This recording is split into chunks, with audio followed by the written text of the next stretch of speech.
Hi hello welcome to our channel. నేను మీ సిరి. ఈరోజు మనం చెప్పుకోబోయే కథ రాక్షసుడు పార్ట్ 31. కథ నచ్చితే లైక్ చేసి కామెంట్ చేయడం మర్చిపోకండి ఫ్రెండ్స్. కథలోకి వెళ్ళే ముందు 1 సెకండ్ అలా లైక్ చేయండి. ఇతను నాకు ఏదో చెప్పాలనుకుంటున్నాడు కదా, అదేంటో అడగాలి అనుకున్నాను. ఇదే మంచి సమయం అనుకుని సరిగ్గా అప్పుడే వాచ్మెన్ అతనికి కాల్ చేశాడు. పంపించండి అన్నాడు ఆదిల్. నేను అక్కడే ఆగిపోయాను. ఎవరో వచ్చారని తెలియగానే వెళ్ళి దూరంగా కూర్చున్నాను. మళ్ళీ నన్ను పట్టించుకోకుండా మ్యాగజైన్ చూస్తున్నాడు. ఎవరొచ్చారా అని గేటు వైపు చూసి నేను ఆశ్చర్యపోయాను. సూరజ్, చందు కనిపించారు. వీళ్ళేంటి ఇక్కడికొచ్చారు అని ఆదిల్ వైపు చూడగా అతను ఏమాత్రం చుట్టూ పట్టించుకున్నట్టే అనిపించింది నాకు. పరుగున ఎదురెళ్ళాను వాళ్ళ దగ్గరికి. వాళ్ళు గుమ్మంలోకి రాకముందే నేనే బయటికి దూకి ఏంటి ఇక్కడికొచ్చారు, ఎందుకొచ్చారు అని అడిగాను కంగారుగా. వెనక్కొకసారి తిరిగి చూశాను. ఆదిల్ పొజిషన్ ఎలా ఉందో అలాగే ఉంది. ఫ్రెండ్స్ వస్తే ఎలా ఉన్నావు, ఎప్పుడొచ్చావు అని అడగకుండా ఎందుకొచ్చావు అడుగుతున్నావా అని అడిగాడు సూరజ్ ముఖాన్ని అదోలా పెట్టుకొని. మన పరామర్శల తర్వాత కానీ ఎందుకొచ్చారో చెప్పండి. అంత ముఖ్యమైన విషయం అయితే నేను ఆఫీస్కి వచ్చేదాన్ని కదా అని అన్నాను, వాళ్ళని ఎలాగైనా అక్కడి నుంచి పంపించేయాలని చూస్తూ. సాక్షి, ఏమైంది నీకు? చందు కూడా అదే చూపుతా అన్నాడు. మీరెక్కడికి వచ్చారో తెలుసు కదా ఆదిల్ గారి దగ్గరికి అని నేను కంగారుగా అంటుంటే, పక్కకు తప్పుకోవమ్మా, మేం వచ్చింది నిన్ను కలవడానికి అనుకుంటున్నావా అని అన్నాడు సూరజ్. కాదా మరి అని అడిగాను వెర్రి మొహం వేసి వాళ్ళనే చూస్తూ. వాళ్ళిద్దరూ నన్ను కాకుండా ఇక్కడికి ఎవరిని కలవడానికి వస్తారు? వీళ్ళు వీళ్ళ పిచ్చి కానీ. మేం కలవడానికి వచ్చింది ఆదిల్ సార్ని అని నన్ను తోసుకుంటూ లోపలికి వెళ్ళిపోయారు. నోరు తెరుచుకొని చూశాను నేను. నేను అడుగులో అడుగు వేసుకుంటూ వాళ్ళని అనుసరించాను. ఆ ఇంటిని మెస్మరైజ్ అయిపోయి చూస్తున్నారు ఇద్దరు. నేను కూడా మొదట్లో అలాగే చూడడం నాకు గుర్తుకొచ్చింది. గుడ్ మార్నింగ్ సార్, ఇద్దరు మరింత వినయంగా చెప్పారు ఆదిల్ ముందు. కూర్చోమన్నట్టు ఎదురుగా ఉన్న సోఫా వైపు చూపించి సైగ చేశాడు. చేతిలో ఉన్న మ్యాగజైన్ పక్కన పెట్టి వాళ్ళని చూశాడు ఆదిల్. వీళ్ళేం మాట్లాడడానికి వచ్చారా అని ఆదిల్ కూర్చున్న సింగిల్ సీటర్ కాకుండా అతని పక్కన ఉన్న సోఫా వెనుక నిలబడ్డాను. అక్కడున్న ముగ్గురు నన్ను పట్టించుకోకపోవడంతో నాకు ఒళ్ళు మండిపోయింది. అయినా ఏం చేస్తాను, ఏం మాట్లాడుకుంటారా అని చూస్తున్నాను అలాగే వాళ్ళ వైపే. సార్, నెక్స్ట్ ఈ వీక్ తిరుపతిలో నా పెళ్ళి, రేపు నైట్ బ్యాచిలర్ పార్టీ, మీరు తప్పకుండా రావాలి అంటూ సూరజ్ వెడ్డింగ్ ఇన్విటేషన్ కార్డు ఇచ్చాడు. ఒక్కసారిగా నా నేత్రాలు విప్పారే. కంగ్రాట్స్ అని చెప్పాడు ఆదిల్. సార్ తప్పకుండా రండి, మన స్టాఫ్ అంతా వస్తున్నారు, ప్లీజ్ ఓన్లీ యంగ్స్టర్స్ మాత్రమే ఉన్నారు అని రిక్వెస్ట్ చేశాడు సూరజ్. దొంగ మొహోడు, ఫ్రెండు అంటాడు. నాకెప్పటి వరకు పెళ్లి విషయమే చెప్పలేదు ఈ సూరజ్ అని కచ్చగా పళ్ళు నూరుకున్నాను. అలాగే గుర్రుగా చూస్తున్న నన్ను పట్టించుకోలేదు ఎవరు. సరే, నేను ట్రై చేస్తాను అని ఆదిల్ చెప్పగానే వాళ్ళిద్దరి ముఖాలు వెలిగిపోయాయి తెగ. మేడం, సార్తో పాటు మీరు కూడా రండి అని నా వైపు చూపు తిప్పి చెప్పాడు సూరజ్. పళ్ళు కొరుకుతూ చూశాను తన వైపు. వస్తారు కదండి? సూరజ్ మాటలకి ఇంకా కోపం పెరిగిపోతుంటే రాను అని కోపంగా చెప్పేసి అక్కడి నుంచి మెట్ల వైపుకి నడిచాను. ఇడియట్స్, ఫ్రెండ్కి మాత్రం వాల్యూ ఇవ్వలేదు, జీతాలిచ్చే బాస్ను మాత్రం ఎంత వినయంగా బ్రతిమాలుకుంటున్నారో. పళ్ళు కొరుక్కుంటూ నేను వెళ్ళిపోతుంటే సాక్షి అని పరుగున నా దగ్గరికి వచ్చాడు సూరజ్. ఏంటి అన్నట్టు చేతులు కట్టుకుని సీరియస్గా చూశాను తన వంక. నీ ఫ్రెండ్ పెళ్ళికి ఒకరోజు ముందే ఉండాలి, సూరజ్ సిగ్గుపడుతూ అన్నాడు. నా ఫ్రెండ్ ఎవరిక్కడ అంటూ సూరజ్ వెనకాల చూశాను నేను. అరే ఎంత మాట, నేను నీ ఫ్రెండ్ని అని అన్నాడు నవ్వుతూ. ఫ్రెండ్ అయితే నాకు ముందు చెప్పాలి, మీ బాస్ వస్తాను అన్నారు కదా, హాయిగా వెళ్ళి పెళ్లి చేసుకో మిస్టర్ సూరజ్, నేనైతే రాను అని చెప్పేశాను. సాక్షి ప్లీజ్, నువ్వు అలా అంటే ఎలా చెప్పు అని సూరజ్ బ్రతిమాలుతుంటుంటే చందు నవ్వుకుంటూ వచ్చాడు మా దగ్గరికి. ముందు అమ్మగారి పర్మిషన్ తీసుకున్న తర్వాత అయ్యగారి పర్మిషన్ తీసుకోవాలరా సూరజ్ అన్నాడు చందు నవ్వుతూ. నేను కోపంగా ముఖం పెట్టుకున్నాను. వెంటనే ముఖం తిప్పేసుకున్నాను. సారీ నువ్వే తీసుకురావాలి సాక్షి, నువ్వు చెప్తే సార్ తప్పకుండా వస్తారు. మమ్మల్ని ఇక్కడి వరకు రానివ్వడమే చాలా గ్రేట్. అదే మీ ఇద్దరు పెళ్ళికి వచ్చారంటే ఆహా, మా జన్మ ధన్యమైపోదు అంటున్న సూరజ్ తల మీద ఒక్కటి పడేశాను. నేనైతే రాను. మీ బాస్ వస్తారా రారా తనే ఇష్టం. పోండి. ఇక నాకు కోపం ఇంకా నా కోసం వచ్చారేమోనని అనుకున్నా అని ముఖం చిట్లించాను. నా గడ్డాలు కాళ్ళు చేతులు పట్టుకుని బ్రతిమాలారు. వాళ్ళ టార్చర్ తట్టుకోలేక ఒప్పేసుకున్నాను. సూరజ్ పెళ్లి చేసుకోబోయే అమ్మాయి ఎవరో కాదు. అతను ప్రేమిస్తున్న అమ్మాయి. దాదాపు కాలేజ్ డేస్ నుంచి లవ్ వాళ్ళది. వాళ్ళు వెళ్ళిపోయాక ఆదిల్ కోసం చూశాను. అతను ఎప్పుడో తన రూమ్లోకి వెళ్ళిపోయాడు. Aunty coffee. అతను కింద ఉన్న రూమ్ నుంచి కేక వేశాడు. ఎక్కడుంది ఈయనగారు ఆంటీ? ఆమె ఏదో పని ఉందని వెళ్ళిపోయిందిగా, గుర్తులేదా ఏంటి? మెల్లిగా గది వైపుకి వెళ్ళి తలుపు కొంచెం తెరిచి తొంగి చూశాను. సీరియస్గా వర్క్ చేసుకుంటూ కనిపించాడు ఆదిల్. పనిలో ఉన్నప్పుడు కదిలిస్తే కొట్టలైనా కొడతాడు కానీ ఇతను చెప్పాలనుకున్నది తెలుసుకొని తీరాలి అని అనిపిస్తోంది నాకు. తలుపు కొట్టాను. కమిన్ అన్నాడు. ఇది ఆఫీస్ అనుకుంటున్నాడేమో. ల్యాప్టాప్ పట్టుకోగానే ఇతని చుట్టూ ఉన్న పరిసరాలన్నీ పారిపోయి కనిపించాయి కాబోలు ఇతగానికి. నేను లోపలికి వెళ్ళేసరికి టక్కున ఫోన్ మోగింది. ఆ దిక్కుమాల ఫోను నేను వెళ్ళగానే మోగాలా ఏంటి? చిచి. అలాగే నిలబడి చూస్తున్నా. కొత్త పిఏ వచ్చారు కదా, ఆవిడ వర్క్ ఎక్స్ప్లెయిన్ చేస్తున్నట్టుంది. ప్రస్తుతం మీటింగ్స్ అన్ని కాన్ఫరెన్స్కి మాత్రమే ఓకే చెప్తున్నాడు. బయటికి వెళ్ళడం కుదరదని చెప్తున్నాడు. మొన్న ఎవరో దారి దోపిడీలు వచ్చారు అంతే కదా, దానికోసం ఇతను అన్ని పనులు మానుకుని ఇంట్లో ఉంటున్నాడు. అయితే వెళ్ళిపోమని చెప్పాలి. నా అడుగుల శబ్దానికి చేతిని ముందుకు పెట్టాడు. కాఫీ కోసం కాబోలో మీ ఆంటీ లేదు అని చెప్పగానే కీబోర్డ్ మీద అతని వేళ్ల కదలిక ఆగిపోయింది. అలాగే కొన్ని క్షణాల పాటు ఆగి మళ్ళీ వాటి కదలికను కొనసాగించాడు. ఇట్స్ ఓకే అన్నాడు. అంటే నన్ను వెళ్ళిపోమని చెప్తున్నాడా ఇక? సారీ చెప్పాను కదా, ఎక్స్క్యూజ్ చేయొచ్చు కదా నన్ను. నా మాటలకి ఏమాత్రం చలించలేదు అతను. బండరాయి కదా, ఎలా చెలిస్తాడు? నాకు పిచ్చి కోపం వచ్చింది. నేను మాట్లాడేది నీతోనే, ఇక్కడున్న బల్లలు కుర్చీలతో కాదు అని ఆవేశంగా అరిచాను. నేను సైలెంట్గా ఉన్నాను అంటే అర్థమేంటి? నీతో మాట్లాడడం కుదరదనే కదా. చెప్తూ చెప్తూ తను నా వైపుకి చూపు తిప్పాడు. ఇండైరెక్ట్గా దొబ్బేయమంటున్నాడా? పెదవులు బిగించి చూశాను నేను తన వైపు. అతను మళ్ళీ ల్యాప్టాప్ స్క్రీన్ వైపు కళ్ళు తిప్పాడు. నీతో చాలా ముఖ్యమైన విషయం మాట్లాడాలి. ఇప్పుడు పనిలో ఉన్నాను, తర్వాత మాట్లాడతాను అంటున్నా అతని పొగరికి తిట్టుకోవడం తప్ప ఇంకేం చేయగలను నేను? ఒక అరగంట టైం ఇవ్వచ్చు కదా. ఆ అరగంటలో నాకు చాలా నష్టం వస్తుంది అని అన్నాడు ఆదిల్. కళ్ళు నోరు తెరుచుకొని చూశాను ఆ మాటకి. ఛీ, నాకు సిగ్గులేదు. ఇతను చీపమంటున్నా ఇక్కడే గబ్బిలంలాగా వేలాడుతున్నా నన్ను నేను అనుకోవాలి అసలు. విసుగ్గా పెద్ద పెద్ద అంగలు వేసుకుంటూ ఆ గది నుంచి బయటకు వచ్చేశాను. ఈ మనిషికి పొగరు కింటాల్లో కాదు కాదు టన్నుల్లో ఉంది. మాట్లాడాలి అంటే తెగ ఆటిట్యూడ్ చూపిస్తున్నాడేంటి? ఇంత పొగరు మనిషికి పనికిరాదు. మూతి తిప్పుకున్నాను నేను. నీ అంత కాదులే. నా ఇన్నర్ వాగిపోతుంటే పళ్ళు నూరుకోవడం తప్ప ఏం చేయను. గదిలోకి వెళ్ళి ఒడిలోకి దిండు పడేసుకుని గడ్డం కింద చేతులు పెట్టుకుని దిండు మీద మోచేతులు ఆడించుకుని దీర్ఘాలోచనలో ఉన్న నాకు ఒక ఐడియా తట్టింది. వెంటనే ల్యామ్ టేబుల్ మీదనే ఉన్న ఫోన్ని ముందుకు వంగి మరీ లాక్కుని కార్తిక్ నెంబర్కి డయల్ చేశాను.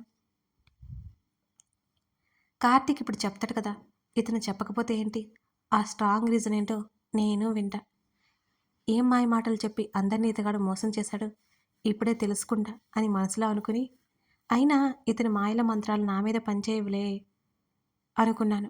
రింగ్ అవుతుంటే కార్తిక్ ఫోన్ లిఫ్ట్ చేయకపోవడంతో నాకు తిక్కలేచింది. ఆఫీస్లో ఉంటాడు అనే విషయం గుర్తు లేకుండా మళ్ళీ మరోసారి చేశాను. ఎట్టకేలకు మూడోసారి కాల్ లిఫ్ట్ చేశాడు కార్తిక్. హలో సాక్షి. కార్తిక్ గొంతు అత్యుత్సాహంగా వినిపించింది. ఆ ఉత్సాహాన్ని నాశనం చేయడానికి నేను ఉంటాను కదా ముందే. నీతో మాట్లాడాలి అని నేను అనగానే కార్తిక్ నీరుగారిపోయినట్టు ఇంకా నా మీద కోపం పోలేదా అని అడిగాడు. ఎప్పటికీ పోదు అన్నాను. సాక్షి, కార్తిక్, నేను ఆఫ్టర్ ఆల్ ఓ ఎంప్లాయీని. నీ మీద కోపం చూపించే స్థాయిలో నేను లేను. నీతో పోల్చుకుంటే నా స్థాయి ఎక్కడో. మన మధ్య ఉన్న ఫ్రెండ్షిప్ ఎప్పుడో పోయింది. అది అసలు ఫ్రెండ్షిప్పే కాదో అన్నాను. కార్తిక్ ఇంకేం మాట్లాడలేదు. ఇప్పుడు కూడా చిన్న ఇన్ఫర్మేషన్ గురించి నీకు కాల్ చేశాను. ఆదిల్ నాకేదో చెప్పాలి అనుకుంటున్నాడు. ఏంటది అని అడిగాను నేను డైరెక్ట్గా. వెళ్ళి తన్నే అడుగు చెప్తాడు అన్నాడు కార్తిక్. ఆ విషయం నాకు తెలియదు మరి అన్నాను వెటకారంగా. తను చెప్తేనే బాగుంటుంది, నాకంత క్లారిటీగా తెలియదుగా. కార్తీక్ మాటలకు నాకు విసుగు వచ్చింది. తెలియకుండానే తన మాటలకు ఎలా కన్విన్స్ అయ్యి నన్నిచ్చేశావు కార్తీక్ అని అడిగాను. సాక్షి ప్లీజ్, నేను నిన్ను ఇచ్చేయలేదు. నువ్వు నాకు ఏం కావు, ఆదిల్‌కి భార్యవి అన్నాడు. బాయ్ కార్తీక్ అని కాల్ కట్ చేశాను. కార్తీక్ మళ్ళీ కాల్ ట్రై చేశాడు. కోపంగా స్విచ్ ఆఫ్ చేసి పక్కన పడేశాను. నాకు చాలా కోపం వస్తుంది అతని మీద. నన్ను పెళ్లి చేసుకోవడానికి ఎంతో ఇష్టం ఉన్నట్టు మాట్లాడిన కార్తీకేనా అసలితను? అయినా వాళ్ళ స్థాయి ఏంటి, నా స్థాయి ఏంటి అని నేను ఆలోచించాలి కదా ముందే. అది మర్చిపోయాను. దిగులుగా కూర్చున్నాను. పేరెంట్స్ అండగా లేరు, ఫ్రెండ్స్ లేరు. పెళ్లి చేసుకున్న వాడికి నేను ఒక పనికిమాలిన వస్తువుని. బాగా ఏడుపొచ్చేసింది నాకు.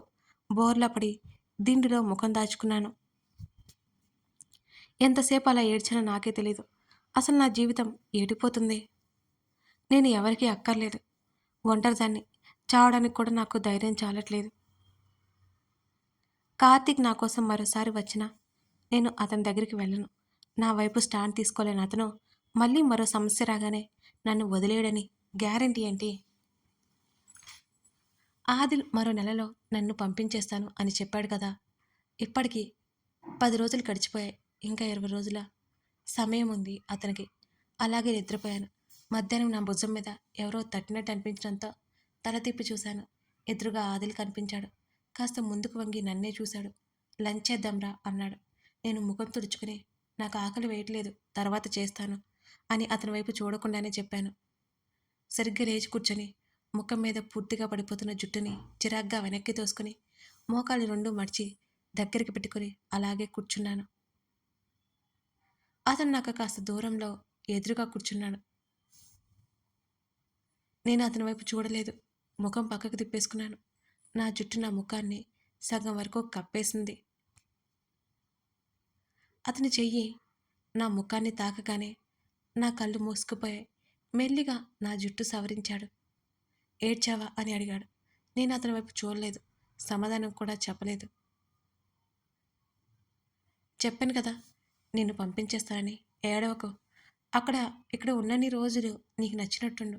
తను అర్థం చేసుకునే విధానానికి నాకు ఒళ్ళు మండిపోయింది. ఉక్రోషంగా అతని వైపు చూశాను. నాకు వెళ్ళడానికి ఏ మార్గం ఉందని మాట్లాడుతున్నావు? నీ వల్ల అన్ని మార్గాలు మూసుకుపోయాయి. నాకంటూ ఎవరూ లేరు లేరు అని ఏడ్చేశాను మళ్ళీ. నా తలని మోకాళ్ళ మధ్య దూర్చేశాను. కొన్ని క్షణాల పాటు అతనేం మాట్లాడలేదు. నేను తల ఎత్తి చూడలేదు. అతని ముందు ఏడ్చి సానుభూతి పొందడం నాకేం మాత్రం ఇష్టం లేదు. కానీ నన్ను నేను సముదాయించుకోలేకపోయాను ఆ సమయంలో. ఎవరన్నారు నీకెవరూ లేరని? మీ అమ్మ, మీ అమ్మమ్మ లేరా? కార్తీక్ లేరా? నీ స్నేహితులు లేరా అని నన్నే చూస్తూ చెప్పాడు. వెంటనే అతని వైపు చురుగ్గా చూశాను నేను. లేరు, వాళ్ళెవరూ నాకు లేరు. ఇంతకుముందు వాళ్ళకి నేనంటే తెగ ఇష్టం అనుకుని భ్రమపడ్డాను. నువ్వు కనుక నా లైఫ్లోకి రాకపోయి ఉంటే ఆ భ్రమలో అయినా సంతోషంగా బ్రతికేదాన్ని. కానీ ఇప్పుడు నాకు నిజం తెలిసిపోయింది. నేను ఎవరికి అక్కర్లేదనే నిజం నాకు తెలిసిపోయింది అని మళ్ళీ మళ్ళీ ఏడ్చేశాను నేను. సరే, ఇప్పుడు నేనేం చేయాలో నువ్వే చెప్పు. కార్తీక్తో మాట్లాడినా ఇప్పుడే వెళ్ళిపోతావా అంటున్న అతని మాటలకు ఆవేశం పొంగుకొచ్చింది నాలో. ఏమనుకుంటున్నావు నువ్వు నా గురించి? నా లైఫ్ గురించి నీ నిర్ణయాలు నువ్వు తీసేసుకుంటావా అని గట్టిగా అరిచాను. నా వైపు కళ్ళు వెడల్పు చేసి చూశాడు ఆదిల్. మరి ఇంకేది కాదన్నప్పుడు ఎందుకు ఏడుస్తున్నావు అని కాస్త గంభీరంగా అడిగాడు ఆదిల్. నా కర్మకాలి ఇలా మిగిలిపోయినందుకు ఏడుస్తున్నాను అంటూ తల కొట్టుకుని వెంటనే రెండు చేతులెత్తి దండం పెట్టేస్తూ నిన్ను అనవసరంగా అన్నాను కదా, రియల్లీ సారీ అని చెప్పేసి కాళ్ళు కిందకి వేసి మంచం దిగేశాను నేను. వెళ్ళిపోతున్నా నా చేతిని పట్టుకున్నాడు. అప్పటికే అతను నా వెనకాలే నిలబడ్డాడు. నేను అతని వైపు తిరగలేదు. అలాగే నిలబడి ఉన్నాను. అసలు నీ ఉద్దేశం ఏంటి అని అడిగాడు ఆదిల్. గట్టిగా ఊపిరి తీసుకుని కళ్ళు తుడుచుకున్నాను. అతని వైపు తిరిగాను నేను. అతను నన్ను పట్టుకున్న ఒక చేతి వైపు చూసుకున్నాను. వెంటనే అతని కళ్ళలోకి చూస్తూ నువ్వు నన్ను ఎందుకు పెళ్లి చేసుకున్నావు అని సూటిగా చూస్తూ అడిగాను నేను ఆదిల్ని. అతనేం మాట్లాడలేదు. నా చేతిని మెల్లిగా వదిలాడు. నిన్ను కాదు అని కార్తీక్తో ఎంగేజ్మెంట్ చేసుకున్నాను. ఆ కోపంతో నేను నిన్ను పెళ్లి చేసుకున్నావు. అవునా? నిజమేనా? అంతేనా అని తీక్షణంగా అడిగాను నేను. అవును, తను సూటిగా చెప్పాడు. నా కళ్ళు విప్పారా. ఏదో మూల ఇతని మీద ఎక్కడో నమ్మకం ఉండేది. నిజంగా నేనంటే ఇష్టమేమోనని. కానీ ఈరోజు ఆ నమ్మకం నీరు గారిపోయింది. నీ కోపం ఖరీదు నా జీవితం.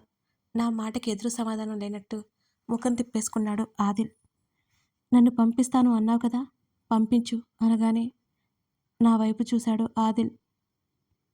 నేను వెళ్ళిపోతాను, అందరికీ దూరంగా వెళ్ళిపోతాను, నన్ను పంపించు, పంపిస్తావు కదూ అన్నాను అతని కళ్ళ నుంచి ఏమాత్రం చూపు తిప్పుకోకుండా. ఒకప్పుడు ఆ తేనె కళ్ళలోకి చూసి మాట్లాడాలంటేనే భయం వేసేది. ఇప్పుడేదో మొండి ధైర్యం నాలో. పంపిస్తాను, కొంచెం టైం. అదే ఎప్పుడు? ఇప్పుడు కాదు, ఇప్పుడు నిన్ను బయటికి పంపించలేను అన్నాడు ఆదిల్. ఇందాక కార్తీక్ దగ్గరికి పంపుతాను అన్నావు అని అడిగాను. ఇప్పటికీ అదే చెప్తున్నాను. కార్తీక్ దగ్గరికైతే తప్పకుండా పంపిస్తాను అని చెప్పాడు. నన్ను పిచ్చిదాన్ని చేస్తున్నావా నువ్వు అని గట్టిగా అరిచేశాను. నేను ఇన్ని మాట్లాడుతున్నా అతని ముఖంలో భావాలు ఎటువంటి మార్పు చెందడం లేదు. నిశ్చల సాగరంలాగా అలాగే చూస్తున్నాడు నా వైపు. మాట్లాడవేమి అంటూ అతని చొక్కా కాలర్ పట్టుకుని, నన్ను నీ దగ్గర ఉంచడానికి ఏదో పెద్ద కారణం ఉంది, ఏంటది అని అతని చొక్కా పట్టుకుని ఊపేశాను. చెప్పు, చెప్పు, చెప్పు అరిచి అరిచి నీరసం వచ్చినా అతని నోటి నుంచి మాట రాలేదు. ఎందుకు నన్ను హింసిస్తున్నావు, ఏం చేశాను నేను అని అతని చొక్కా నుంచి నా చేతులు జారిపోగా నేను నేల మీద కూలపడిపోయాను. నన్ను అమాంతం పట్టుకొని దగ్గరికి లాక్కున్నాడు ఆదిల్. అతని ముఖం మరింత ఎర్రగా మారిపోయింది. అతడి కళ్ళలో ఎర్ర చీరలు కమ్ముకున్నాయి. నేను ఆశ్చర్యంగా అలాగే చూశాను అతని వైపు. నిన్ను హింసించట్లేదు, మోసం చేయట్లేదు, ప్రేమించాను, అర్థమైందా? ప్రేమించాను అని నా కళ్ళల్లోకి సూటిగా చూస్తూ దవడలు బిగబట్టాడు ఆదిల్. నేను కన్నీళ్లు తుడుచుకోవడం కూడా మర్చిపోయి అలాగే చూస్తున్నాను అతని వంక. నువ్వు సంతోషంగా క్షేమంగా ఉండాలని ఇక్కడికి తీసుకొచ్చాను తప్ప ఏడుస్తూ కూర్చుంటావని కాదు అని గట్టిగా అరిచి జారిపోతున్న నన్ను ఇంకా దగ్గరికి లాక్కున్నాడు ఆదిల్. ప్రజ్ఞ ప్రజ్ఞ ప్రజ్ఞ అంటావు కదా, ఆ ప్రజ్ఞ నేను అసలు ప్రేమించలేదు. మా మధ్య ఎటువంటి ఫిజికల్ రిలేషన్ లేదు. తను నన్ను కలిసిన కొత్తలో తనంటే ఇష్టమే నాకు. నచ్చిందంటే ప్రేమించానని అర్థం కాదు. నీకు ఎన్నిసార్లు చెప్పినా నువ్వు అర్థం చేసుకోవు అని కోపంగా చెప్పి, మరి ఇంకా ప్రజ్ఞతో ఎందుకు టచ్లో ఉన్నాను అని నీకు అనుమానం వస్తుందా అని అడిగాడు ఆదిల్. అతడు చెప్పే ఒక్కొక్క మాట ఒక్కొక్క క్షణం నన్ను ఆశ్చర్యంలోకి తోస్తోంది. ఆ ఆశ్చర్యం నుంచి బయటికి రాలేకపోతున్నాను నేను. భుజాలు ఊపేస్తూ అడుగుతుంటే అలాగే చలనం లేనట్టు చూస్తున్నాను. అతను చెప్పబోయే మాటల కోసం మరింత శ్రద్ధగా వింటున్నట్టున్నాను. కథ కొనసాగుతోంది. ఇప్పుడు ఆదిల్ సాక్షితో అసలు విషయం చెప్పబోతున్నాడనమాట. అలాగే ప్రజ్ఞ విషయం కూడా క్లియర్ చేస్తాడా లేదా తెలుసుకోవాలి అంటే తర్వాత భాగం చూడాల్సిందే. పెద్ద ఎపిసోడ్ ఇచ్చానండి, చూసేయండి.